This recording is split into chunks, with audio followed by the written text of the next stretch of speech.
Hi friends, my name is doctor Shravya, myself periodontist.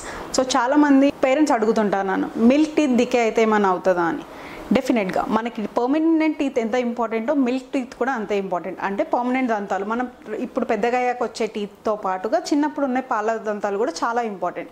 అది మనం neglect చేసినా, కేర్లెస్గా వదిలేసిన పిల్లలకి పెయిన్ వస్తుంది, తర్వాత ఇన్ఫెక్షన్ అవుతుంది, లేదా యాబ్సెస్ ఫార్మేషన్ కూడా జరుగుతుంటుంది.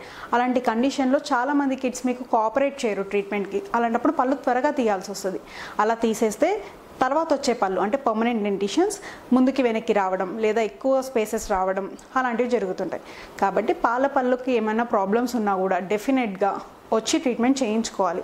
అంటే మన పిల్లల్లో టీత్ ఎప్పుడైతే రావడం స్టార్ట్ అవుతాయో at the age of 1 or at the age of 2 మీకు ఎప్పుడైతే ఏదైనా ప్రాబ్లం కనిపించినా కనిపించకపోయినా రెగ్యులర్ చెకప్స్కి వస్తూ ఉంటే మనకు తెలుస్తుంటుంది వాళ్ళ డెంటిషన్ ఎలా ఉంది, ఎలా గ్రో అవుతుంది అనేది మనకు తెలుస్తుంటుంది. దాన్ని బట్టి ఏదైనా ట్రీట్మెంట్ అవసరం అయితే మీకు సజెస్ట్ చేస్తారు. అవసరం లేదనుకోండి జస్ట్ చెకప్ తోటి ఆగిపోతుంది.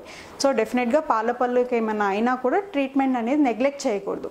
ఎందుకంటే టీత్ అన్నీ సరిగ్గా ఉంటేనే పిల్లలు సరిగ్గా తినగలుగుతారు, వాళ్ళ డైట్ న్యూట్రిషన్ అంతా కరెక్ట్గా ఉంటుంది. అదే మనం పాల పళ్ళే కదా పోయి మళ్ళీ పళ్ళే వస్తాయి కదా అని చాలామంది ట్రీట్మెంట్కి రారు. అలా రాకపోతే ఏమవుతుంది, వాళ్ళ న్యూట్రిషన్ అలాంటివన్నీ చిన్నప్పటి నుంచే దెబ్బతింటాయి. So be cautious parents, whenever you are getting your child any kind of discomfort on teeth, visit a dentist. Okay.